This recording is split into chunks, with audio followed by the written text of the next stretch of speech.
Campeões, começamos por Alvalade, onde Ullmann tem à sua espera contrato de 5 épocas. Sporting e Lecce já alcançaram uma plataforma de entendimento que compreende um investimento de 15 milhões de euros dos Leões, 12 fixos, mais 3 em objetivos.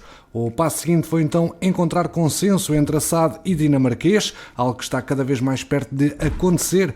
Por estas horas, os verde e brancos discutem os termos de contrato que o ligará ao Sporting e que terá a duração de 5 temporadas, ou seja, até 2028. A duração não é problema, estando sim a ser dirimido o ordenado do futebolista, que na primeira divisão de Itália ganha qualquer coisa como 500 mil euros livres de impostos. Amorim assumiu na sua primeira intervenção nesta pré-época, nos flash pós-troféu, os 5 violinos, que este ano a estratégia foi potenciar quem tem em casa e utilizar bem os recursos que a administração liderada por Frederico Varandas disponibilizou ao treinador rumo a este defeso.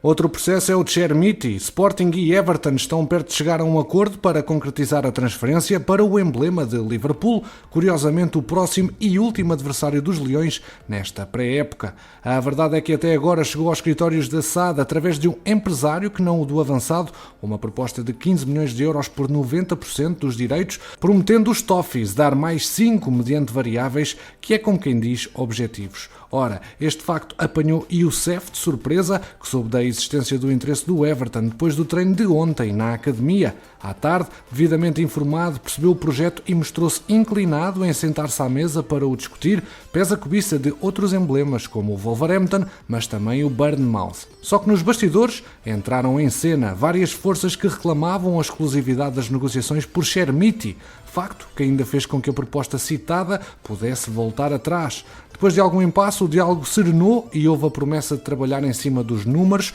que a SAD do Sporting considera interessantes, dada a rápida valorização do futebolista. Recorde-se que Chermiti já não atuou diante do Villarreal no troféu 5 violinos, um sinal de que os verde e brancos já teriam recebido algum tipo de abordagem pelo dianteiro, ele que tem contrato válido até 2027 e cláusula de 80 milhões de euros.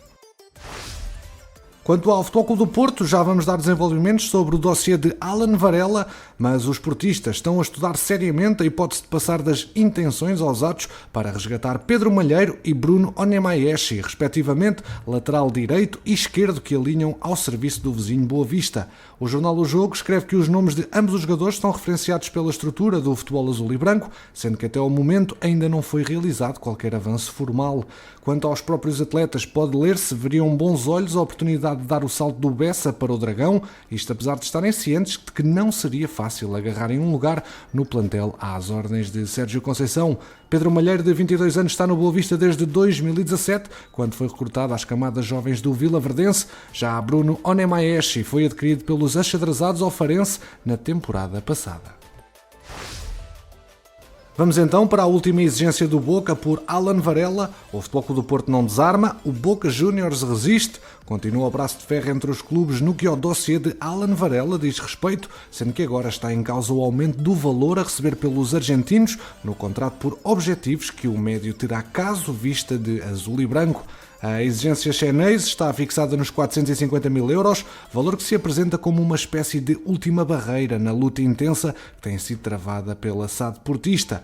Depois de vários dias em que eram os prazos de pagamento a impedirem o negócio de se concretizar, o mais recente obstáculo colocado pelos argentinos é visto por quem acompanha o processo de perto como uma manobra do Boca para ganhar tempo, de forma a poder utilizar o jogador no duelo frente ao Nacional de Montevideo, que terá lugar na madrugada de depois da manhã no Uruguai. Alan Varela integra a comitiva chinesa que tem viagem marcada durante o dia de hoje. Um avanço nas negociações é tido como improvável, até porque lá está, o Boca pretende contar com o médio num importante duelo a contar para os oitavos da Libertadores, prova que é a tábua de salvação da época do gigante de Buenos Aires, depois de uma frustrante prestação no principal escalão da Argentina.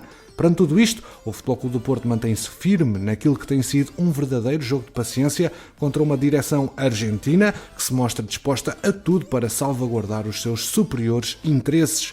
Algo que se prova, por exemplo, com o facto de Alan Varela não ter sido poupado no último fim de semana frente ao Independiente, que pouco contava para as aspirações do Boca, apenas para o jogador pudesse ganhar ritmo competitivo para o encontro da Libertadores, após ter estado afastado das opções de Jorge Almirón devido a castigo. Tendo isto em conta, não será surpreendente se os argentinos continuarem a esticar a corda ao longo dos próximos dias para poderem contar com um médio de 22 anos no encontro da segunda mão com o Nacional. Recordar que no início das negociações, há cerca de um mês, a intenção portista passava por assegurar Alan a tempo dele entrar nas opções de Sérgio Conceição para o Clássico, cenário que agora se prevê praticamente impossível, mesmo que seja contratado até lá, dificilmente terá rotinas para entrar nas opções azuis e brancas. Yasser Asprilla, jovem médio colombiano de apenas 19 anos, dos quadros dos ingleses do Watford e já internacional pela principal seleção cafetera, já foi associado ao interesse de Benfica, Futebol Clube do Porto e Sporting há alguns meses, mas voltou à lista na última segunda-feira, segundo a imprensa colombiana.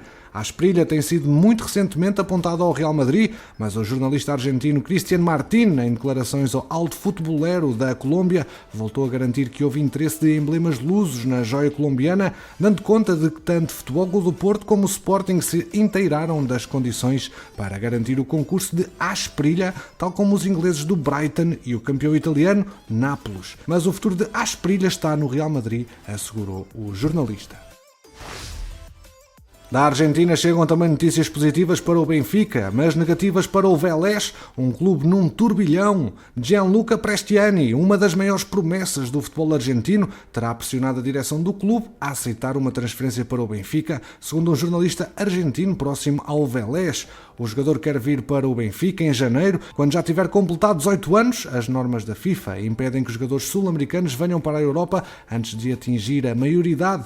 O jogador terá mesmo chantageado a direção do clube com a cláusula de rescisão que tem no contrato, que ronda aos 10 milhões. Outro episódio recente precipita a saída de Prestiani, os episódios de violência entre adeptos e jogadores do Vélez neste último domingo. Alguns adeptos invadiram a academia do clube depois de uma derrota e agrediram mesmo alguns jogadores. O jovem argentino já terá dito que não quer voltar a treinar pelo clube, bem como outros companheiros de equipa. Fez mesmo uma publicação nas redes sociais a criticar os adeptos, apagando momentos depois. Prestiani tem apenas 17 anos e é médio, já participou em 31 jogos pelo clube. Sem espaço nas opções de Sérgio Conceição para o centro da defesa, João Marcelo vai passar o próximo ano esportivo no Cruzeiro, confirmou o portal 00. O central viajou na última segunda-feira para Belo Horizonte e terá de passar com distinção nos exames médicos para ser reforço na Toca da Raposa. Ousmane Dembélé está fechado pelo Paris Saint-Germain por valores a rondar os 50 milhões de euros. Quem avança é o jornal Relevo de Espanha. Dembélé vai mesmo ser reforço dos parisienses. O jogador deverá custar 50 milhões aos cofres, sendo um alívio para o Barça, conforme a fonte citada. Depois de semanas de intensas conversas e negociações, a fumo branco, o internacional português Rony Lopes vai reforçar a equipa de Artur Jorge, o que significa então um reforço de peso para os arsenalistas no ataque à Liga dos Campeões. Fechamos com notícias da Madeira, onde através das plataformas oficiais do clube, o Marítimo confirmou parte de uma notícia avançada já pelo portal 00 na semana passada. Tiago Lano já não é diretor executivo dos Insulares, regressando em breve ao Gil Vicente.